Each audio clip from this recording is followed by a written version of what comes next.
hindi tayo nag-outing ngayon kasi marami tayong labahan.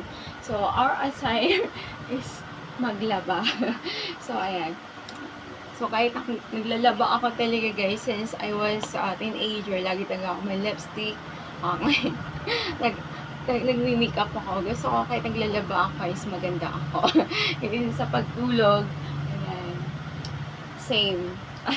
Matutulog ka para just in case na kukunin ka na agad ni Lord is maganda ka. Huwag nasa nasa haven.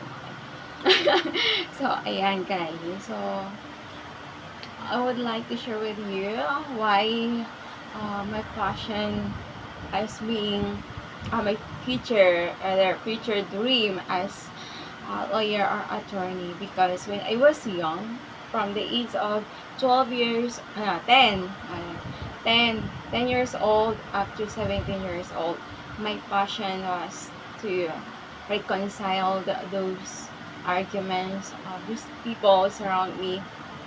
Hindi ako mismong mag-una-una. They came to me in our home. They came to me in our home and they approached me what to do. So, lahat mga ahid sa akin, pinaka best moment when my very first reconciliation with two gentlemen. Ang isa may dalang gulok, ang isa may dalang kutsilyo.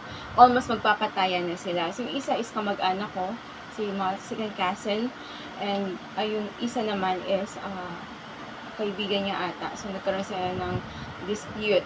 So, ang nangyari, hindi maawat-awat. Kahit mga tatay, hindi kaya nilang awatin. As in, malapit na talaga silang magkabunuan, as in magka-stabs. Okay? Pero, nung lumabas ako, sigawan, wala talagang makapag-reconcile sa kanilang dalawa. So, lumabas ako ng bahay, kasi nasa likod na sila ng bahay namin. So, paglabas ko ng bahay, so kinausap ko, is my Lord, God interventions, the wisdom of my Lord, on the spot. So, God bestowed me such wisdom, how to reconcile the two angry individuals. Okay, almost magkasugapaan na talaga sila. So, I asked them to kiss that armor. So, binigay nila sa akin yung itak, yung kutsilyo. And then, after that, nagyakapan sila and nag-hug, nag-iyakan sila. So, that was my very first critical moment, critical consult with people. So, from that moment, nagpupuntahan na sa bahay yung mga folks, okay, our respected folks, beloved folks, and teenagers na ahead sa akin, mga kaibigan ko na ahead sa akin, pero nagpapatulong to settle down their problems about lives, love life, or whatever. So, ako, pag in-approach nila ako and nilatag nila sa akin ang problema, so I was become a mediator, a counselor for their problem. So, when the very first beginning of my life, so when I was at a very young age, up to teenager, so I was become a mediator and counselor. So, para na ako talagang lawyer. That was when I was younger years. So, ginawa ko, sumusulat ako yan. Sinusulatan ko yung nakasama ang loob. Okay, nakasama ang loob. Sinusulatan ko with God's words and bibigyan ko sila ng ng idea. Bibigyan ko sila ng I give them some pangaral, some I preach on rather. So, nasa kanila kung may time na pumupunta talaga sa akin. May pumupunta sa akin, hindi man sila minsan sabay, pero pumupunta sila sa akin sa bahay para to open up their both stories, both sides, and then ayan, later on, nagkakasundo din naman sila. May time din naman na ako talaga physically ang pupunta sa bawat kampo. Pag kaibigan ko talaga yung involved. As in, malapit sa akin yung kaibigan. So, ako yung pathway. Ako yung way para sa reconciliation ng mga individuals. Then, sabi ko kay Lord, when I was 15 years old, sabi ko, Lord, I want to focus on my dreams alone. Okay? Kasi marami po akong obligations as being an eldest sister, eldest daughter of my beloved family, and at the same time, I had a lot of academic problems as well. So, sabi ko, Lord, I would like to eradicate this kind of responsibilities that you've given me voluntarily. So, I would like to refrain everything. So, kung babalik man po ako sa ganun, to be a counselor, mediator, maybe when my Lord God granted my heart desire to be a lawyer or to be an attorney. So, kaya, I pray to my Lord God na hindi na ako, maybe in my future days ahead, pag meron akong ma-encounter that to be reconciled, rather, events or problems those people around me. So, I rather had preach on. Mangangaral lang po ako, pero hindi po ako physically like before na ako talaga yung nag-settle down. Ako talaga nagkaroon ng interaction for both of them to reconcile. So, hindi ako pag ang chismis pumunta sa akin, I already cut it off. Ako yung ender na lahat. I don't want to exaggerated things or truths, whatever is that. I'm not the one that like gaslighting. I don't like that. Sa akin pa lang, tapos na. Kaya yung mga gossiper dyan sa paligid ko, hindi sila nag-a-approach sa akin. Kasi alam nila, pag ako yung i-approach nila, ako yung pagsasabihan nila, and agad yon, ikas agad. Hindi na yon makakarating sa paruroonan. Sa akin pa lang, tapos na. Kasi, I don't want to, I always prioritize my peace of mind, and I already owe to my Lord God that if I will become mediator again, okay, because I were already an attorney or lawyer. So, I rather to focus on myself alone, to grow my souls, okay, to uplift my own self-esteem and my lives for the betterment of myself.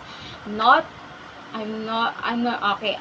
I'm a blessing to others as well, but in other ways. Okay, I straighten out your spiritual lives, not on your it's up to you kung paano mo siya i-apply for your life. So, I don't have any interaction with people, with mankind, physically, for their problems. But I will help out those who badly need my help. I will, magbibigay ako ng pangaral na lang. Okay? It's up to you kung i-apply mo or how to settle your problems alone. Okay? Just a piece of advice from me. That's enough. And okay, I just pray for those souls that it has insufficient knowledge about how to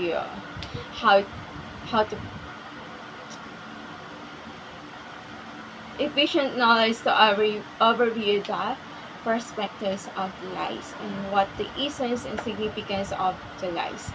How your life so meaningful and wonderful if you understand yourself alone and those ethics of lives. Okay?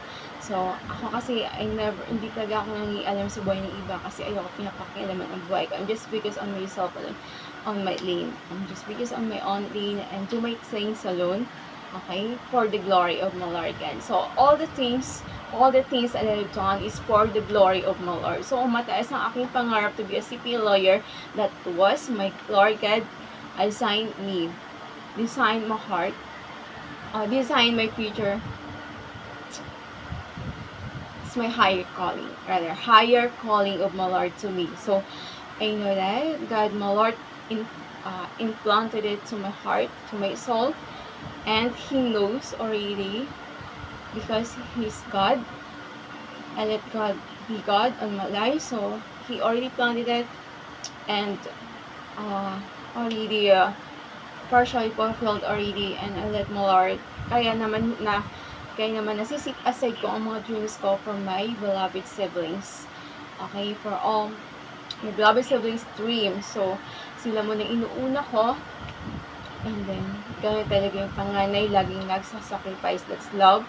Love is sacrifice, and you can, masaya ka na. You'll be happiest person this wall into wall is you see your siblings has a beautiful lives, and you uplift their life as well. So, kailangan tulungan na lang. So, okay lang na ako ay yung mahuli sa pamilya namin, sa magkakapatid, ako na lang yung walang license from PRC. So, my beloved third sister who is already a licensed criminology, but unfortunately, she has postponement on her dream to be a rigid policewoman. Kasi, even though hindi siya nag-asar na policewoman, but he has already a license from PRC. And saludo po na ako sa iyo, sis. Our Lord God has a great plan for you, so just keep it and just always pray for our Lord God for the great plans for you. And our beloved youngest sister Marla, who currently had out to all our God for here profession, chosen profession, higher calling to here. So, sa aming apat na magkakapatid na babae, ako na lang ang walang license. So, my Lord God, postpone muna. Delay but not denied. Okay? The grace of the Lord, if it is the heart desire, my Lord, for me, it will prevail. And no matter how the time pass by, if ito talaga is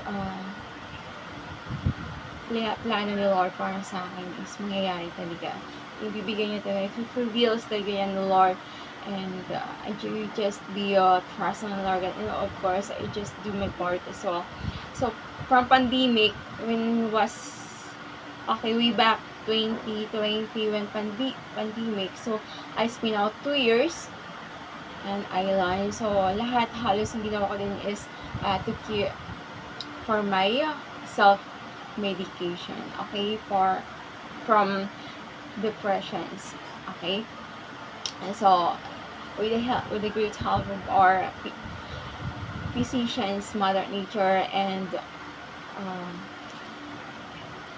so Lord, and then of course one of the great companion of all times, my Lord God, and Mother Nature around me, the sun, the moon, the celestial things above, Mother Nature around me, the sea, lahat yan is my family, my niece, my nephews, ayan, lahat yan sila is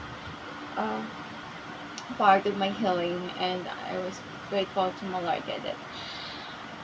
Ayan, bumalik ako sa Manila just to be nice my siblings, and I'm so grateful, and nangyari din naman ng mga visions natin. So, ayan, I just pray my Lord God kung kailan. I don't want to share with you guys when, but I feel it already that it was already planned by my Lord and already waiting our story. Tapos na, binabaybay na lang natin. So, ayun guys, so that's why the reason I want to be a lawyer or attorney someday, because I had a passion to help the people of my Lord God, not just to my future children, thousands of children in the future, but to help as well the people of my Lord God, because I believe if you love the Lord, you will love also the humanity. If you serve our Lord God and you serve the people of our Lord God, there's a great fulfillment of life that I